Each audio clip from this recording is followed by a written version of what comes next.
Сау сәлеметсіздер ме, құрметті көрермендер? Бүгін мен сіздерге осындай сәнді жастықшалардың қалай тігілетінін көрсетіп берейін деп отырмын.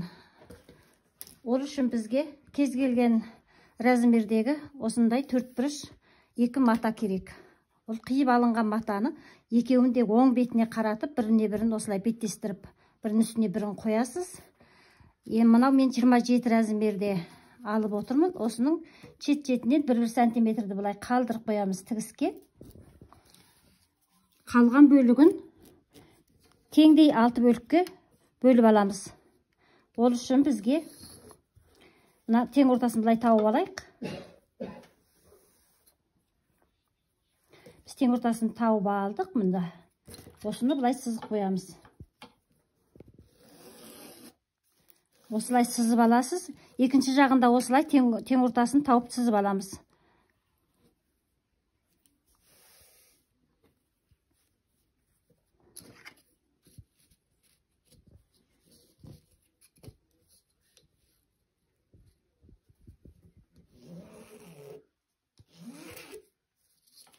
Бұл енді кішкентай шүпірек болғандықтан, бұның тең ортасы белгілі. Бізге қайтадан қалған екіге бөлгенімізді осылай бөліп сызып аламыз. Міне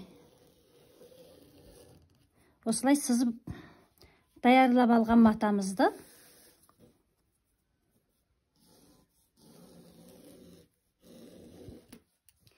екінші жағында да осылай сызып аламыз, былай біркелкі қылып.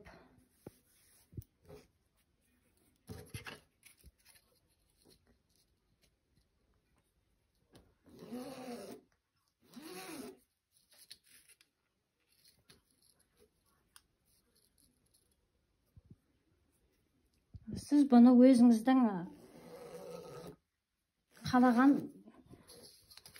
үлкен қылам ба, кішкене қылам ба деп, сол өзіңіздің қалаған размеріңізде бөліп ала аласыз. Енді осы сызып даяр болған бөлікшемізді машинаменен міне жаңағы тігіп шығамыз. Сызып алған сызықшаларымызды бір-біріне осылай қосып, 4 бөлікте осындай квадрат қылып барлығын тігіп шықтық машинаменен. Енді осы тігіп шыққан сызықшаларымызды қиғашынан бір-біріне былай қосып сызамыз. Бұл арадарды қайшымен қазір қиямыз. Осылай біркелкі қылып, 4 бұрыштап былай шаршы қылып осылай сызып шығыңыздар. Қисық сызылып кетсе, және ол шаршы болмай қалса, ертеңгі жастығымыз дұрыс болып шықпайды. Сондықтан бұларды осылай шаршылап дұрыстап шығу үшін сызып аласыздар.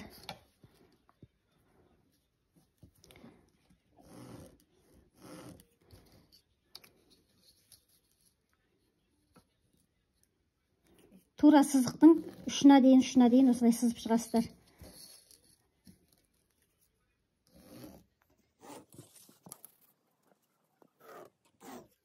Осылай сызып шығып, қайшыменен осыны бір-біріне жеткізе сызған сызығымыз арқылы бір-біріне кесіп қиямыз.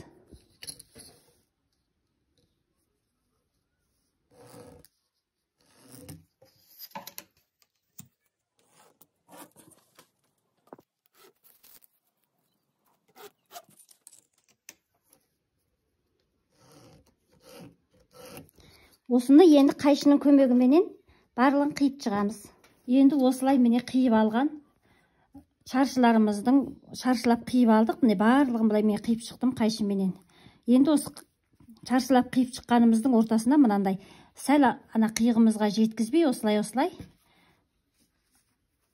4 бұрышларды қойып шығамыз. Міне осыны осылай қоямыз дағы, мынаны былай қайырып осы 4 бұрыштың несіне былай тігеміз. Міне бүйтіп айландырып осылай тігіп шығамыз. Міне барлығын осылай бүйтіп тігіп шығамыз. Мынаның барлығына осылай қоямыз. Міне 3 бұрыш болған жеріне былай бұрыштап барлығын алдымен қиып даярлап аласыздар. Осылай мына шаршыға сәл жеткізбей қиясыздар. Барлығына осылай қиып қойып тігетін боламыз. Қазір мен сізге көрсетемін тігіп. Соңында қалай болып шыққанын тамашалайсыздар.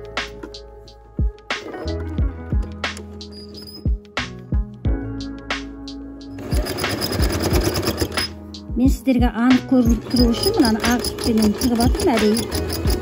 Осылай барлығын осылай тігіп шығасыздар.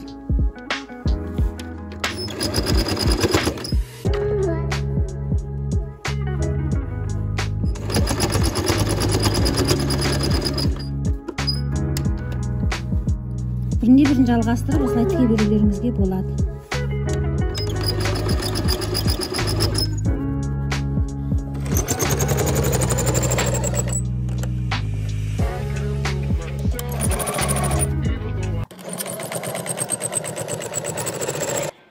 Міне мен жаңағы қиып алған құрағымызды барлығын тігіп шықтым.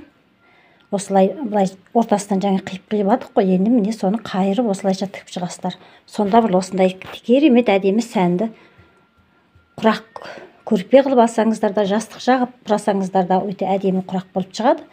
Бұған тіпті мен сәндеймін десеңіздер, осындай мына түйіншелерінің мынандай қосылған жерлерінде осындайларды бүйтіп салып қойсаңыздар, бұл тіпті нұр үстіне нұр болады. Керемет әдемі сәнді көрініп тұрады. Міне осылай қойып қойсаңыздар, бұл тіптен сәнді болады. Міне өстіп, бүгінгі менің сабағым осымен аяқталды. Сіздерге ұнаған болса, лайк қойып, каналыма тіркеліп, келесі сабақты күтіңіздер. Мен сіздерге бұдан да сәнді жастықша көрпешелердің түрін үйрететін боламын.